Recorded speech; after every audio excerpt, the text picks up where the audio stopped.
Hi welcome back to Rangoor Gardens. ഞാൻ അഞ്ജന കൃഷ്ണൻ. അപ്പം ഈ കണ്ടുകൊണ്ടിരിക്കുന്ന റോസാണ് നമ്മുടെ സ്വന്തം മുള്ളില്ലാത്ത ഓർക്കിഡ് റോസ് വെറൈറ്റി കേട്ടോ. ഓർക്കിഡ് റോസിൻ്റെ നല്ല പിങ്ക് ഷെയ്ഡിലുള്ള പൂക്കളാണ്. എന്ത് രസമായിട്ട് ഇങ്ങനെ കൊലകുലയായിട്ട് പൂക്കൾ ഉണ്ടായി കാണണമെന്ന് എല്ലാവർക്കും ഉള്ള ആഗ്രഹമാണ്. അപ്പം നമ്മൾ അതിനുള്ള ഒരു സൊല്യൂഷനായിട്ടാണ് കേട്ടോ ഇന്ന് വന്നേക്കുന്നത്. അപ്പോൾ ഇതേ ഇതിൻ്റെ പൂക്കൾ നമ്മുടെ പനിനീർ റോസിൻ്റെ കളറിലെ ആ സെയിം കളറിലാണ് വരുന്നത്. ഇത് കൊലപോലെ ഇങ്ങനെ ഒരു ബ്രാഞ്ചിൽ തന്നെ എന്തോരം പൂക്കളും മൊട്ടുകളുമായിട്ട് നിൽക്കുന്നതെന്നുള്ളതൊക്കെ ഞാൻ ഈ വീഡിയോയിൽ ഡീറ്റെയിൽ ആയിട്ട് തന്നെ കാണിക്കുന്നുണ്ട്. അപ്പോൾ വീഡിയോ സ്കിപ്പ് ചെയ്യാണ്ട് എല്ലാവരും കാണുക.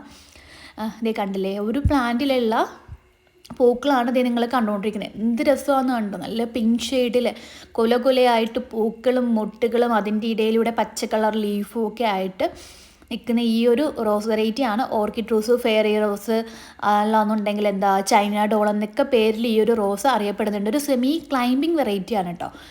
ഫുള്ള് ക്രീപ്പർ അല്ല, ഹാഫായിട്ടൊരു ക്രീപ്പർ നേച്ചർ കാണിക്കുന്ന ഒരു വെറൈറ്റി കൂടിയാണ്.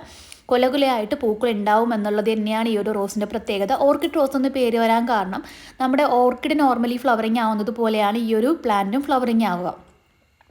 കണ്ടില്ല, ഇത് വേറൊരു പൂങ്കുലയാണ് കേട്ടോ. പൂങ്കുലയിൽ നിൽക്കുന്ന പൂക്കൾ കണ്ടോ, ഇതിൽ നിറയെ മൊട്ടുകളും ഉണ്ട്. വിരിയാനായിട്ട് ഇങ്ങനെ ആയി നിൽക്കുന്ന നിറയെ മൊട്ടുകളും ഉണ്ട്. വിരിഞ്ഞ് തുടങ്ങിയ പൂക്കൾ അടിയിൽ നിന്നാണ് ഇങ്ങനെ വിരിഞ്ഞ് മുകളിലായിട്ട് വരുന്നത് കേട്ടോ. കണ്ടോ, പൂക്കളും മൊട്ടുകളുമായിട്ട് നിൽക്കുകയാണ്. അപ്പോൾ ഇത് മറ്റൊരു ബ്രാഞ്ചാണ് കേട്ടോ ഇതിൻ്റെ. ഇതിങ്ങനെ അതിൻ്റെ വെയിറ്റ് കൊണ്ട് ഇങ്ങനെ തറയിലോട്ട് ചാഞ്ഞ് നിൽക്കുകയാണ് ഈ ഒരു പ്ലാന്റ്. ഇത് അതിലൊരു ബ്രാഞ്ചാണ്. അതിലുള്ള ബ്രാഞ്ചിലുള്ള നിറയെ മുട്ടുകൾ. അതേ അടുത്ത ബ്രാഞ്ച് കണ്ടോ, ഇത് വേറൊരെണ്ണമാണ് കേട്ടോ. അപ്പോൾ ഇതിൻ്റെ നമുക്കിപ്പോൾ സെയിലിനായിട്ട് റെഡി ആയിരിക്കുന്നത് 2 ടൈപ്പ് പ്ലാൻ ഉണ്ട്. ചെറിയ സൈസിലുള്ള പ്ലാന്റ്സും ഉണ്ട്, മദർ പ്ലാന്റ്സും ഉണ്ട്.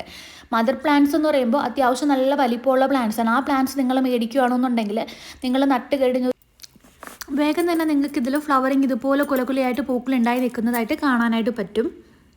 നോർമൽ പ്ലാന്റ്സ് ആണെന്നുണ്ടെങ്കിൽ കുറച്ച് ടൈം എടുക്കും. പൂക്കളുണ്ടാവും, പക്ഷേ ഇതുപോലെ ഇങ്ങനെ പടർന്ന് പന്തലിച്ച് നിന്ന് പൂക്കൾ ആവാനായിട്ട് കുറച്ച് ടൈം എടുക്കും. ഇതാണ് ആ മദർ പ്ലാന്റിൻ്റെ സൈസ് എന്ന് പറയുന്നത് കേട്ടോ. അത്യാവശ്യം നല്ല വലിപ്പമുള്ള ഹെൽത്തി ആയിട്ടുള്ള പ്ലാന്റ്സ് തന്നെയാണ്. പൂക്കൾ വരാറായ മുട്ടുകൾ വരാറായ പ്ലാന്റ്സ് തന്നെയാണ്.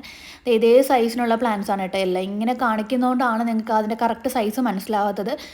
ഏകദേശം ഒരു 3-4 ബ്രാഞ്ചൊക്കെ ഉള്ള പ്ലാന്റാണ്. 3-4-5 ബ്രാഞ്ചൊക്കെ ഉള്ള പ്ലാന്റാണ്. ഇതേ കണ്ടില്ലേ, ഈ പ്ലാന്റിൻ്റെ സൈസ് കണ്ടില്ലേ. ഇതേപോലത്തെ ബുഷി ആയിട്ടുള്ള പ്ലാന്റ്സ് ആണ് നമുക്ക് മദർ പ്ലാന്റ് ആയിട്ട് സെയിലിനുള്ളത്. അതേ പൂക്കളൊക്കെ വന്ന് തുടങ്ങിയിട്ടുണ്ട്. അപ്പോൾ പ്ലാന്റ്സ് വേണ്ടവർ വേഗം തന്നെ വാട്സപ്പ് ചെയ്യാം കേട്ടോ. Thank you.